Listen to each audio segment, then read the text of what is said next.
দেখে নেব খেলার সময় শিরোনামগুলো। মালদ্বীপে শুক্রবার শুরু সাফ চ্যাম্পিয়নশিপের ১৩তম আসর।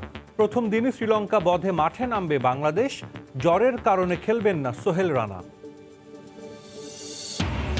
বিশ্বকাপের আগে মিরপুরে সতীর্থদের মাশরাফির বোলিং টোটকায় স্পিড স্টার তাসকিনকে স্লোয়ার আর কাটার শেখালেন নড়াইল এক্সপ্রেস। বিসিবি নির্বাচনে মনোনয়নপত্র প্রত্যাহার করলেন আম্বার স্পোর্টিংয়ের কাউন্সিলর শওকত আজিজ রাসেল। প্রতিদ্বন্দ্বিতা করবেন ৩১ প্রার্থী। নাসির তামিমার বিয়ে বৈধ নয় বলছে পিবিআই। জাল করা হয় তালাকের নোটিশ। ৩১ অক্টোবর আদালতে হাজির হতে সমন জারি।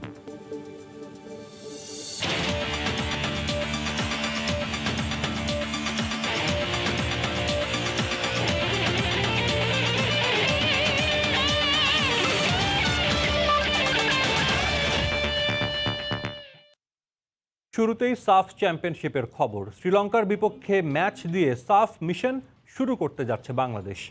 তবে শুরুর আগে দুঃসংবাদ। জ্বর থাকায় প্রথম ম্যাচ খেলতে পারবেন না মিডফিল্ডার সোহেল রানা। তারপরও ইতিবাচক পারফরমেন্স দিয়ে আসর শুরু করতে প্রত্যয়ী লাল সবুজরা। অন্যদিকে বাংলাদেশকে ফেভারিট মেনে অঘটনের অপেক্ষায় লঙ্কানরা। মালে আন্তর্জাতিক স্টেডিয়ামে ম্যাচ শুরু হবে শুক্রবার বিকেল ৫টায়। মালদ্বীপ থেকে সেলিম আহমেদের ক্যামেরায় এসএম ইকবালের ম্যাচ প্রিভিউ। কোন ফরমেশনে কিভাবে খেলতে হবে শেষ মুহূর্তে ছক কষে শিষ্যদের তাই বোঝানোর চেষ্টায় অস্কার ব্রুজন। পরিকল্পনায় আক্রমণাত্মক কৌশল, তবে পারফেক্ট নাম্বার 9 নিয়ে চিন্তা আছে স্প্যানিশ কোচের। শ্রীলঙ্কার বিপক্ষে ৪-১-৪-১ ফরমেশনে খেলবে লাল সবুজরা। সেক্ষেত্রে ফরওয়ার্ড লাইনে সর্বোচ্চ গুরুত্ব পাচ্ছেন সুমন রেজা। জ্বরের কারণে সোহেল রানার অনুপস্থিতি ভাবাচ্ছে ম্যানেজমেন্টকে। বাকিদের নিয়েই ইতিবাচক শুরুর অপেক্ষা। আমরা ইতিবাচক শুরু করতে চাই, যদিও অল্প সময়ের প্রস্তুতি। তবে দল ভালো শেপে আছে। সোহেলকে পাবো না, কিন্তু বাকিদের ওপর আমার ঠিকই আস্থা আছে। কোচের কথায় রাগঢাক থাকলেও কাপ্তান জামাল সোজা সাপটা। যে করেই হোক ৩ পয়েন্ট চান তিনি। গেল ৪টা সাফ তার কাছে আক্ষেপের। সেই জায়গা থেকে স্বস্তির উপলক্ষ পেতে ব্যতিব্যস্ত JB6। আমরা জয় চাই, পূর্ণ ৩ পয়েন্টই দরকার আমাদের। টুর্নামেন্টে ভালো করতে হলে এর বিকল্প নেই।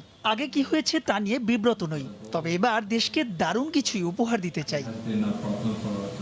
সাফে অংশ নেওয়া 5 দলের মধ্যে সবচেয়ে পিছিয়ে শ্রীলঙ্কা। তাছাড়া বাংলাদেশের সঙ্গে মুখোমুখি পরিসংখ্যানও পক্ষে নেই ওদের। তবে গোটা 3 প্রবাসী ফুটবলারের উপস্থিতিতে তারাও শক্তিশালী। যদিও তপু জামালদেরই ফেভারিট মানছেন লঙ্কান কোচ।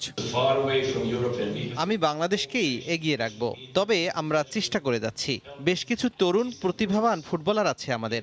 ম্যাচটা কম্পিটিটিভ হবে আশা করছি। মাত্র 6 দিনের প্রস্তুতি নিয়ে সাব চ্যাম্পিয়নশিপ শুরু করতে যাচ্ছে বাংলাদেশ। অন্যদিকে সৌদি আরবে শ্রীলঙ্কার প্রিপারেশনটা বেশ লম্বা সময়ের। এই একটা জায়গা বাদ দিলে বাকি সব জায়গাতে এগিয়ে লাল সবুজরা। এটাকেই অনুপ্রেরণা হিসেবে নিয়ে ইতিবাচক শুরুর অপেক্ষায়। মালে থেকে এসএম ইকবাল, সময় সংবাদ, মালদ্বীপ।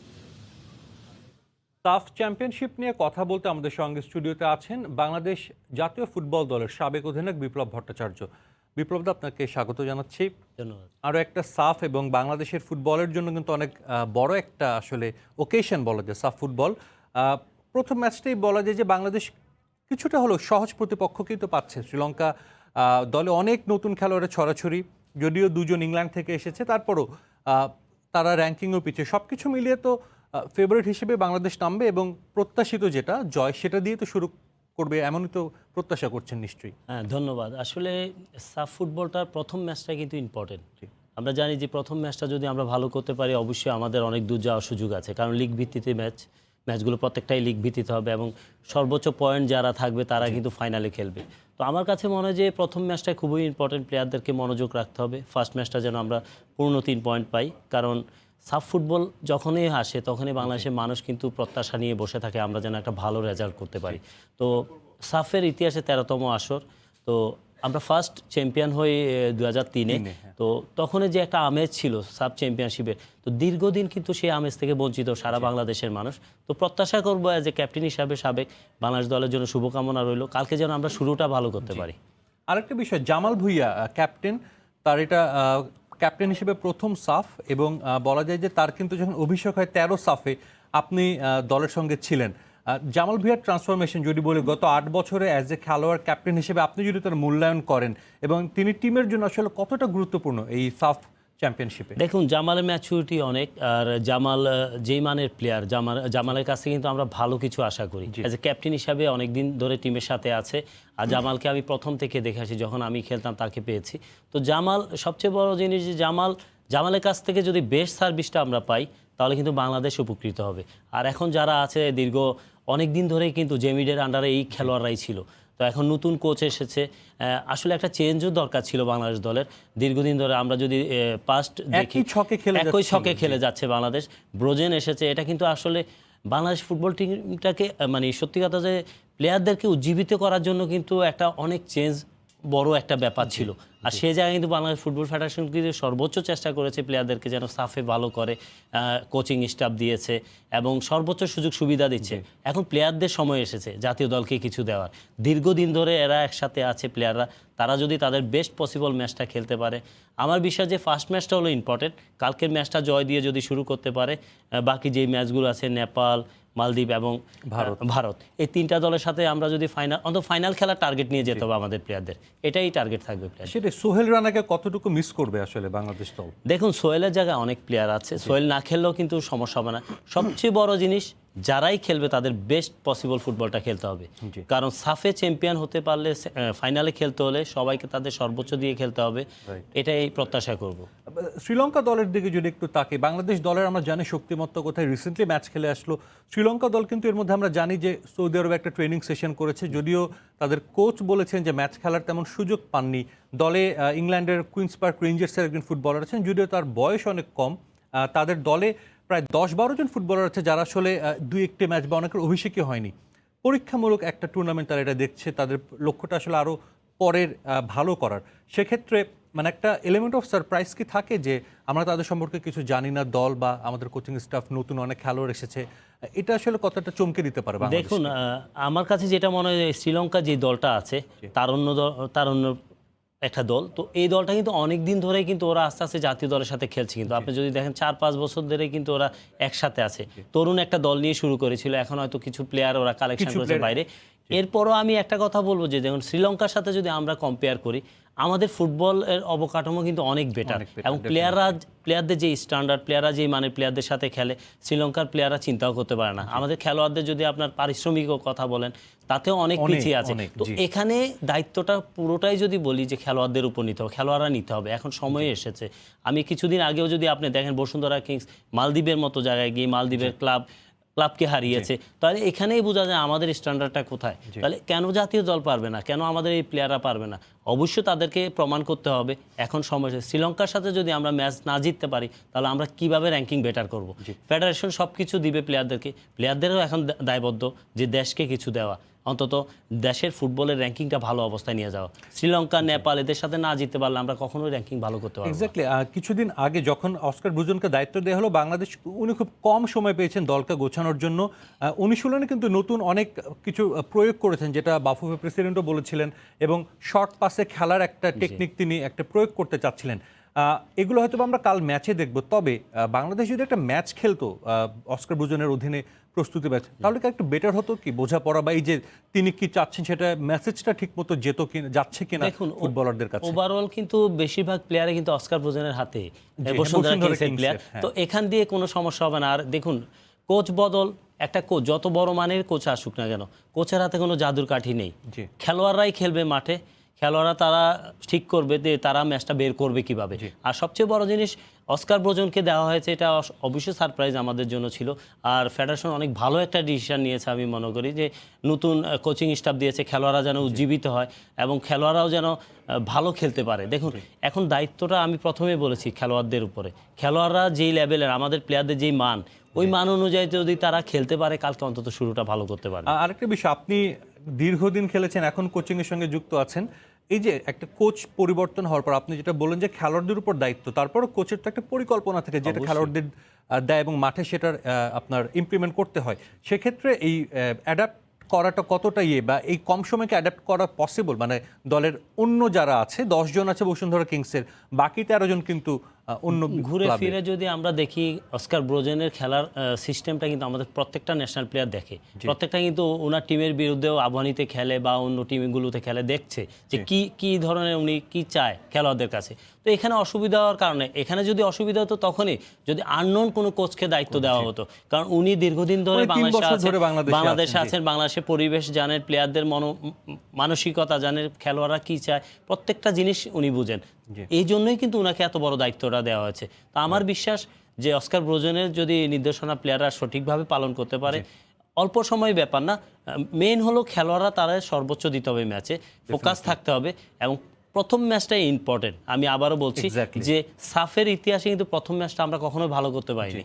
আমার মনে হয় 2003-এর পর, কারণ 2003-এ একমাত্র যে বাংলাদেশ প্রত্যেকটা ম্যাচ জিতেছিলাম আমরা। তো এখন সময় এসেছে খেলোয়াড়রা তাদের সর্বোচ্চ দিয়ে প্রথম ম্যাচটা শুরু করি আমরা জয় দিয়ে, এবং দেখবেন বাংলাদেশের মোটিভেশন চেঞ্জ হয়ে যাবে। এক্স্যাক্টলি। আমরা আপনার সাথে আরও কথা বলবো। আমাদের সহকর্মী এস এম ইকবাল কিন্তু মালদ্বীপে আছেন, তিনি আজ আমাদের অনেকবারই অনেক তথ্য জানিয়েছেন। আমরা একটু এস এম ইকবালের কাছে যেতে চাই। ইকবাল, আজকে আসলে কেমন দেখলেন? আপনি তো বাংলাদেশ শ্রীলঙ্কা দু দলের অনুশীলন দেখেছেন, কেমন দেখলেন এবং কালকের অ্যাকচুয়ালি ফরমেশন কেমন হতে পারে অস্কার ব্রুজেনের অধীনে প্রথম ম্যাচ বাংলাদেশের?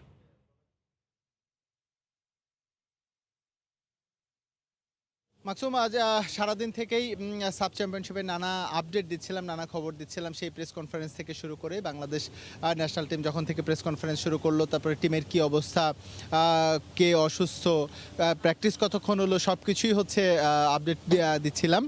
তো সাজিদ, আসলে আর কিছুক্ষণের মধ্যেই বাংলাদেশ তাদের সাব চ্যাম্পিয়নশিপের যে মিশন নিয়ে বাংলাদেশ এসেছে। খুবই অল্প সময়ের প্র্যাকটিসই বলবো, একেবারে 6 দিনের প্র্যাকটিস নিয়ে বাংলাদেশ হচ্ছে এবারের সাব চ্যাম্পিয়নশিপ শুরু করছে। তবে এসব নিয়ে সারাদিনই বলেছি, নতুন করে কিছু তথ্য জানাতে চাই। সেটি হচ্ছে বাংলাদেশ আসলে কালকে কেমন ফরমেশনে খেলতে পারে বা কোচ কোন ধরনের স্ট্র্যাটেজি নিয়েছে। আমরা ভেতর থেকে যতটুকু আভাস পেয়েছি তাতে হচ্ছে বাংলাদেশ একেবারে নতুন একটি ফরমেশন নিয়ে তারা খেলবে। সেটা হতে পারে 4-1-4-1, অর্থাৎ একজন নাম্বার 9 এবং ফিক্সড একজন ফরওয়ার্ডকে কেন্দ্র করেই হচ্ছে বাংলাদেশ তাদের নতুন পরিকল্পনা সাজাচ্ছে। সেই ক্ষেত্রে সুমন রেজার যেই প্রাধান্য, অর্থাৎ এলিটা কিংসলে দলে আসার কথা ছিল, শেষ পর্যন্ত ভিসা সংক্রান্ত জটিলতা এলিটা কিংসলেকে দলে পাওয়া যায়নি। তার জায়গায় হচ্ছে, অর্থাৎ কোচের পরিকল্পনা এখন পুরোটাই হচ্ছে সুমন রেজাকে কেন্দ্র করে।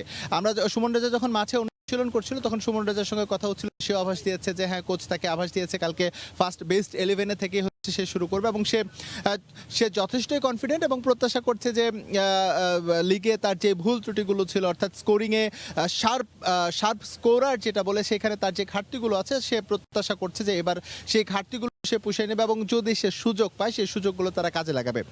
পক্ষান্তরে শ্রীলঙ্কার কথা আমরা যেটা বলেছি যে শ্রীলঙ্কার টিমটা ওরা আন্ডারডগ হিসেবেই যেন নিজের বেশি পছন্দ করছে এবং বাংলাদেশকে স্পষ্ট ফেভারিট মেনেই আগামীকাল তারা মাঠে নামবে। এবং লঙ্কান কোচ তিনিও কিন্তু সেই ধরনেরই আভাস দিয়েছেন এবং বাংলাদেশকে তিনি বলেছেন বাংলাদেশ ফেভারিট। তিনি টিমটাকে বিল্ড আপ করছেন বেশ কিছুদিন ধরে এবং তারা সৌদি আরবে অনুশীলন করেছে। এই দলটা পুরোপুরি যে মাইন্ড গেম যেটা বলে, মাইন্ড গেমটা কিন্তু বাংলাদেশের উপর দিয়ে দিয়েছে। এখন আসলে ব্যাপার হচ্ছে কালকে ম্যাচের টেম্পারমেন্টটা বাংলাদেশ কিভাবে অ্যাবজর্ব করতে পারে, কতটুকু নিতে পারে, সেটার উপরে ডিপেন্ড করবে। এবং একই সঙ্গে বলা যেতে পারে যে ফুটবলারদের যে গোল মিস পাস বা হচ্ছে যে স্কোরিং অপরচুনিটি পেলে সেগুলি কাজে লাগানোর যেই প্রবণতা বা যেই ব্যাড রেকর্ডটি আছে বাংলাদেশের, সেখান থেকে ডেফিনেটলি বাংলাদেশ দলকে বের হয়ে আসতে হবে এবং স্কোর করতে হবে। সাজিদ, আমি আপনাকে জানিয়ে রাখি, সম্প্রতি কিন্তু 3 জন ফরেন ফুটবলার ইনক্লুড করেছে। ফরেন ঠিক বলা যাবে না, প্রবাসী ফুটবলার ইনক্লুশন হয়েছে তাদের টিমে। তারা কিন্তু ধীরে ধীরে পরিণত হচ্ছে এবং তারা যথেষ্ট কিন্তু দেখে বা হচ্ছে বিভিন্ন ফুটেজ বা হচ্ছে তাদের স্ট্যাট দেখে সেটা আমরা বুঝেছি। সুতরাং কালকে আগামীকালের ম্যাচটা বাংলাদেশের জন্য বেশ টাফ ম্যাচই হতে চলেছে। এবার যদি লোকাল ফ্যানদের কথা বলি, লোকাল ফ্যানরা কিন্তু এবারের সাব চ্যাম্পিয়নশিপ নিয়ে তারা যথেষ্টই প্রত্যাশা করছে এবং তারা যেমনটি বলছে যে এর আগের যে 4টি সাফ খুব বেশি একটা ভালো হয়নি বাংলাদেশের, তবে এবারের সাফে বাংলাদেশ ভালো করবে এমন একটা প্রত্যাশা তারা প্রত্যাশা রাখছে অস্কার ব্রুজনের স্ট্র্যাটেজি, টেকনিক সব কিছুর উপর। আসলে অবাক করার বিষয় হচ্ছে মালদ্বীপে কিন্তু বলা যেতে পারে মালের মোট জনসংখ্যার 1/3 অলমোস্ট বাংলাদেশি এবং তারা যথেষ্টই ফুটবল সম্পর্কে খবর রাখে। এবং আজকে যখন স্টেডিয়ামে গিয়েছিলাম বিকেলের দিকটায়, অনেক বাঙালি দেখেছি তারা টিকিট সংগ্রহ করছে এবং যেই টিকিট কিন্তু বেশ উচ্চ মূল্যে কিন্তু তাদের সংগ্রহ করতে হচ্ছে এবং তারা বেশ আশাবাদী যে বাংলাদেশ কালকে শ্রীলঙ্কার বিপক্ষে ইতিবাচক পারফরমেন্স করে ইতিবাচক একটা শুরু করবে। সুতরাং আমরাও প্রত্যাশা রাখছি বাংলাদেশ এবারের সাব চ্যাম্পিয়নশিপে তাদের শুরুটা ইতিবাচক হবে। আর এটা যদি বাংলাদেশ করতে পারে, নেক্সট যে 3টা টাফ ম্যাচ আছে সেটা কিন্তু বাংলাদেশ মনস্তাত্ত্বিকভাবে এদিক থেকে অনেকটাই এগিয়ে যাবে। তো আমাদেরও প্রত্যাশা থাকবে আগামীকাল বাংলাদেশ ভালো শুরু করবে। করবে। তো সাজিদ, মালে থেকে আমার কাছে এই ছিল সবশেষ। ধন্যবাদ ইকবাল। আমাদের সঙ্গে মালদ্বীপ থেকে যুক্ত হয়েছিলেন এস এম ইকবাল, এবং আমাদের ইকবাল একই রকম প্রত্যাশা যে বাংলাদেশ একটা ভালোভাবেই সাফ মিশন শুরু করবে। আমরা আবারও আলোচনায় ফিরছি। আমাদের সঙ্গে আছেন জাতীয় দলের সাবেক অধিনায়ক বিপ্লব ভট্টাচার্য।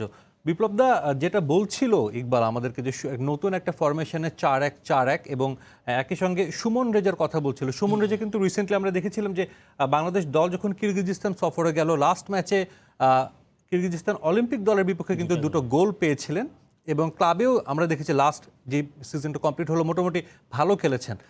সুমন রেজার ইনক্লুশনটা কিভাবে দেখছেন? সেখানে সুফিল আছে, আরো অনেকেই কিন্তু আছে, বিপ্লু আছে। দেখুন, আপনি যদি টোটাল সামারি করেন ওর লিগের পারফরমেন্স, এতে করে Suman one of the best striker এখন। কারণ প্রত্যেকটা ম্যাচ খেলেছে, বাড়িধারার মতো দলে খেলে সে কিন্তু লাইমলাইটে এসেছে, এবং সে প্রমাণ করেছে। কিরগিজস্তানে প্রথমে কিন্তু স্কোয়াডে রাখা হয়নি জেমিডে, পরে জনি ব্যথা পাওয়াতে লাস্ট মোমেন্টে তাকে নিয়েছে, সে সেখানে প্রমাণ করেছে দুটো গোল মেরে। তো খুবই ভালো মানের স্ট্রাইকার, ওকে অনেক সুযোগ দেওয়া উচিত। আমার বিশ্বাস যে আমাদের দেশে স্ট্রাইকারের যে অভাব, ওকে যদি সুযোগ বেশি দেওয়া হয় তাহলে কিন্তু আমাদের স্ট্রাইকার যেমন সুফিল আছে, পাশাপাশি আরও বেশ কিছু প্রমিজিং স্ট্রাইকাররা আসছে, তো যত বেশি সুযোগ দিবে, ইন্টারন্যাশনাল ম্যাচ খেলবে, ততই এক্সপিরিয়েন্স হবে। তো আস্তে আস্তে আমাদের যে দলের যে খেলার যে সিস্টেম, ওরা যদি ইনভলভ হতে পারে ইন ফিউচার, সুমন রাজা থেকে আমরা আরও বেটার পারফরমেন্স আশা করতে পারি। ডেফিনেটলি। আমাদের সহকর্মী ইকবাল বলছিলেন যে অনেক ভক্ত সমর্থকের কথা। মাঠে আসলে অনেকদিন ভক্ত সমর্থক ছাড়াই খেলা হয়েছে কোভিডের জন্য, এবং যতটুকু জানি যে 50% দর্শক হয়তো বা মাঠে থাকবেন, এবং বাংলাদেশে একটা বড় জনসংখ্যা সেখানে আছে যারা বাংলাদেশি। এটা বাংলাদেশকে কতটা হেল্প করবে আসলে? দেখুন, এটা মালদ্বীপে যখন আমরা অনেক আগেই গিয়ে অনেক ট্যুর করেছি, তো মালদ্বীপে কিন্তু বেশিরভাগই আমাদের 2009 সাফে মনে হয় খেলেছিলেন। হ্যাঁ, মালদ্বীপে আমরা খেলেছি, কারণ মালদ্বীপে এমন একটা জায়গায় এখানে বেশিরভাগই কিন্তু বাঙালিরা কাজ করে। প্রত্যেকটা ধরেন আপনার যে ইয়েগুলো আছে, রিসর্টগুলোতে আছে, এখানে আমাদের বাঙালিরা আছেন। তো এখানে সাপোর্ট যদি বলেন, মালদ্বীপের পর কিন্তু বাংলাদেশের সাপোর্ট বেশি থাকবে মালদ্বীপ টিমের পর। তো এখানে কিন্তু আমাদের একটা প্লাস পয়েন্টও থাকবে, যে গ্যালারিটা অর্ধেক গ্যালারি বাংলাদেশের সাপোর্টারে পরিপূর্ণ থাকবে। সেটাই। সাফের কথা বলছিলাম আমরা, যে সাফ বাংলাদেশের জন্য কত বড়। আপনি একটা রেকর্ড আছে আপনার, টানা মানে টোটাল ক্যারিয়ারে 8টা সাফ খেলেছেন। আসলে আপনার জন্য কি মনে হয় যে মানে সাফটা বাংলাদেশের ফুটবলের জন্য বা এই ট্রফিটা মানে কতটা ইম্পর্টেন্ট? এখানে অনেক ইম্পর্টেন্ট। আসলে আমার সৌভাগ্য যে দক্ষিণ এশিয়ার একমাত্র আমি খেলোয়াড় যে 8টা সাফ খেলা একমাত্র খেলোয়াড়। সো 2টা সাফ রানার আপ হলাম আমরা, 1999 গোয়া সাফ, 2003-এ ঢাকায় চ্যাম্পিয়ন হলাম, এবং 2005-এ পাকিস্তানের রানার আপ হলাম। তো সাফের চ্যাম্পিয়নশিপ এবং সাফ ফুটবল সত্যি কথা যে একটা জাতিকে কতটুকু উপরে নিয়ে যায় সেটা আমরা কিন্তু ঢাকায় দেখেছি। আমার মনে আছে 2003-এ যখন আমরা চ্যাম্পিয়ন হই, আমাদের গ্যালারি পরিপূর্ণ ছিল, এবং বাইরে থেকে যে দর্শক ছিল যে চোখে পড়ার মতো, যে স্টেডিয়ামে যে দর্শক ছিল সমান দর্শক বাইরে ছিল। এই দেশের মানুষ কিন্তু ফুটবলের জন্য যে আবেগ, যে ভালোবাসা, সত্যি আমরা সাফে হয়তো কম দিতে পেরেছি, কিন্তু আমাদের সময় আমরা যেই সাফল্য পেয়েছি, যে সাফল্যটা আমাদের এখনের জেনারেশনের উচিত যে অন্তত দেশকে আবারও সেই আনন্দের বন্যায় ভাসানো, কারণ সাফ আমাদের জন্য বিশ্বকাপের সমান, এটাই আমি বলবো। 4টা আসরে আসলে বাংলাদেশ গ্রুপ পর্ব থেকে বিদায় নিয়েছে, টানা 4 আসরে। এবারও সেমিফাইনাল নিয়ে সরাসরি ফাইনাল। সব কিছু মিলিয়ে যদি বলি যে আমাদের ফুটবলের অবস্থা, যদি বলি মাঠের ফলাফলের কথা যদি বলি, ন্যাশনাল টিমের খুব একটা কিন্তু ভালো যাচ্ছে না। আমরা রিসেন্টলি কোনো শিরোপা জিততে পারিনি দীর্ঘদিন। এই একটা যদি শিরোপা, যদিও টু আর্লি, আমরা এখনও টুর্নামেন্ট শুরু হয়নি, তারপরও টুর্নামেন্ট শুরুর আগের যদি কথা যদি বলতে চাই যে মালদ্বীপ এবং আপনার ইন্ডিয়া আছে, তারপর শিরোপাকে আসলে যদি লক্ষ্য বলেছে ফাইনাল, ক্যাপ্টেন এবং কোচ, তারপর শিরোপাকে আদৌ আসলে যেটা সম্ভব কিনা? দেখেন, অসম্ভব বলতে কিছু নেই। যদি আমরা প্লেয়ার কম্পেয়ার করি প্লেয়ারের মধ্যে, তো আমাদের লিগের অবস্থান দেখেন। দেখুন, হ্যাঁ, ইন্ডিয়া আমাদের চাইতে বেটার, এটা অবশ্যই মানতে হবে, কিন্তু মালদ্বীপ, শ্রীলঙ্কা, নেপাল এদের চাইতে আমাদের অনেক স্ট্যান্ডার্ড ভালো।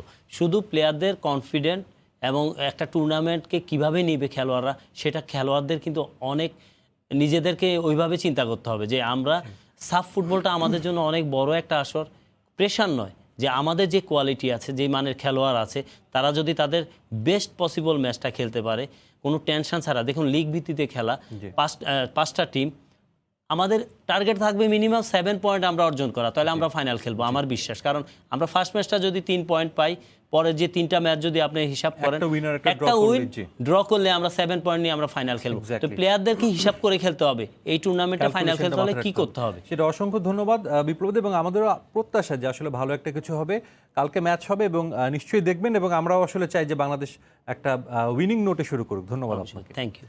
দর্শক, আমরা তখন কথা বলছিলাম সাফ ফুটবল নিয়ে এবং আমাদের সঙ্গে উপস্থিত ছিলেন জাতীয় দলের সাবেক অধিনায়ক বিপ্লব ভট্টাচার্য। ক্রিকেটের খবর, মাশরাফির কাছ থেকে স্লোয়ার আর কাটার ডেলিভারি শিখতে চেয়েছিলেন তাসকিন আহমেদ। সাবেক সতীর্থের আবদারে তাই মিরপুর স্টেডিয়ামে মাশরাফি বিন মুর্তজা দুপুরে তপ্ত রোদ উপেক্ষা করে নড়াইল এক্সপ্রেস বোলিংয়ের দীক্ষা দিলেন স্পিড স্টারকে, শিখিয়ে দিলেন বিশ্বমঞ্চে সফলতা পাওয়ার টোটকা। ক্রিকেট বোর্ডে দুপুরের তপ্ত রোদে হঠাৎ এক পশলা বৃষ্টি হয়ে আসলেন মাশরাফি বিন মুর্তজা। চারদিকে কানাঘুষা, নির্বাচনী কোনো কারণে কি তবে আসলেন ম্যাশ? কিন্তু মিনিট খানেক যেতেই পরিষ্কার হয়ে গেল সবকিছু। দেখা গেল সেন্টার উইকেটে দাঁড়িয়ে মাশরাফি, আর তাকে ঘিরে ধরে আছেন তাসকিন আহমেদ, নুরুল হাসান সোহান এবং মিজানুর রহমান বাবুল। বেশ কিছুক্ষণ নিজেদের মধ্যে কিছু একটা নিয়ে আলাপ করলেন, তারপর একটা ছোট্ট রানাপে বল করে কিছু একটা বোঝালেন স্পিড স্টারকে।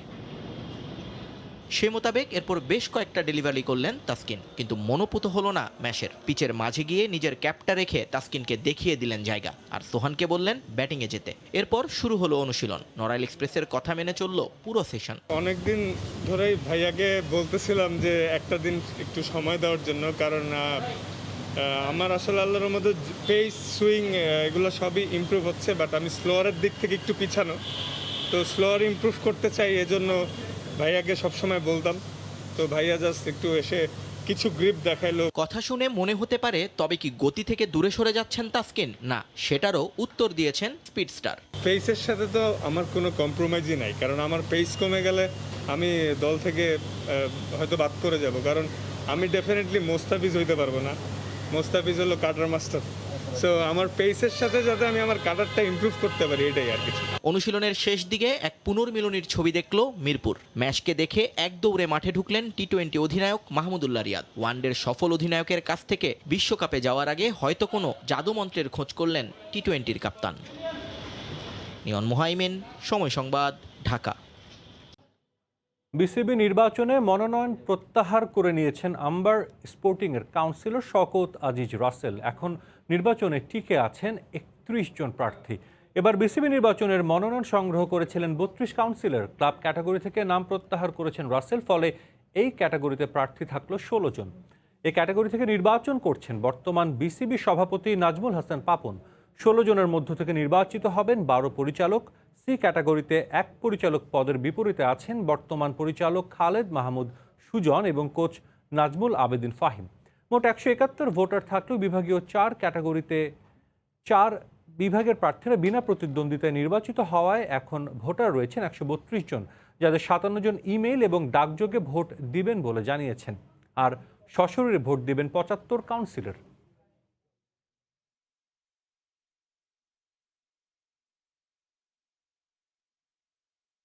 বত্রিশ জন থেকে একজন এখন 31-এ দাঁড়িয়েছে, এবং যিনি প্রত্যাহার করেছেন উনি হচ্ছেন ক্যাটাগরি 2 থেকে। অর্থাৎ এখন যেটা দাঁড়াচ্ছে সেটা হচ্ছে আপনার ক্যাটাগরি 1-এ হচ্ছে 13 জন, ক্যাটাগরি 2-তে হচ্ছে 16 এবং ক্যাটাগরি 3-তে হচ্ছে 2। এই মোট 31 উইথড্র করার পরে এই অবস্থা। ওই যে ওনার নাম হচ্ছেন শওকত আজিজ রাসেল। কেউ কেউ পোস্টাল ব্যালট চেয়েছেন, আবার অনেকে আছেন যারা আপনি ইমেলের মাধ্যমে ব্যালট চাচ্ছেন। তো পোস্টাল দিতে পারছে 4 জন ক্যাটাগরি 1-এ, আর ক্যাটাগরি 2 দিতে পারছে 5 জন, যেহেতু নাই 32 থেকে 5 জন গেলে 26 জন। তালাক হয়নি জেনেও তামিমাকে বিয়ে করে অপরাধ করেছেন ক্রিকেটার নাসির। এমনকি তামিমা ও রাকিবের বিবাহ বিচ্ছেদের নথি জালিয়াতির মাধ্যমে তৈরি করা হয়েছে। পিবিআইয়ের তদন্ত রিপোর্টে উঠে এসেছে এমন তথ্য। 31 অক্টোবর নাসির, তামিমা ও তার মাকে আদালতে হাজির হতে বলা হয়েছে। প্রথম স্বামী রাকিব বলেছেন তামিমা ফিরলে আবার তাকে মেনে নেবেন।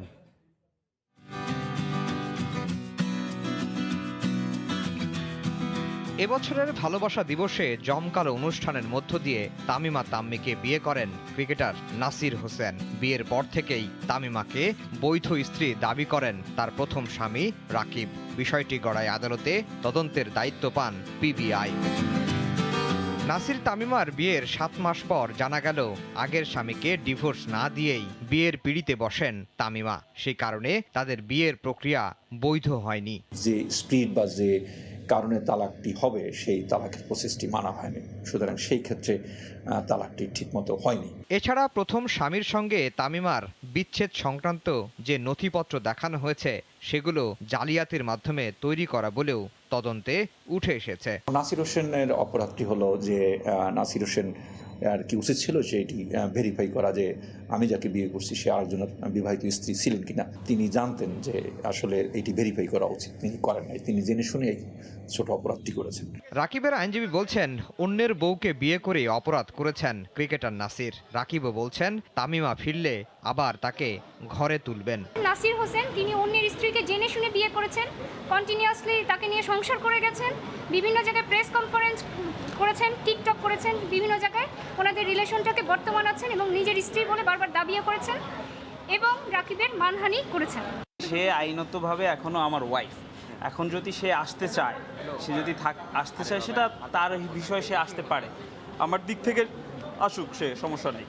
এদিকে পিবিআইয়ের তদন্ত রিপোর্ট দেখার পর নাসির তামিমা এবং তার মাকে 31শে অক্টোবর হাজির হতে সমন জারি করেছেন আদালত।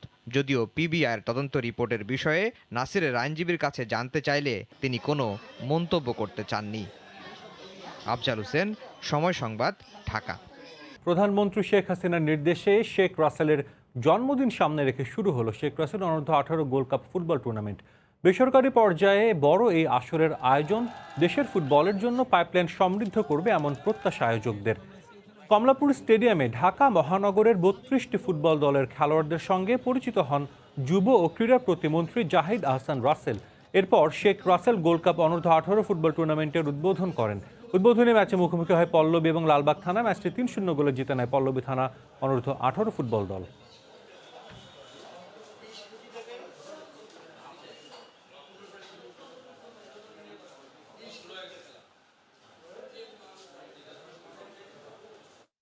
এ পর্যায়ে খেলার সময়ের শীর্ষ সংবাদ জানিয়ে দিচ্ছে আরেকবার। মালদ্বীপে শুক্রবার শুরু সাফ চ্যাম্পিয়নশিপের 13তম আসর। প্রথম দিনই শ্রীলঙ্কা বধে মাঠে নামবে বাংলাদেশ। জ্বরের কারণে খেলবেন না সোহেল রানা।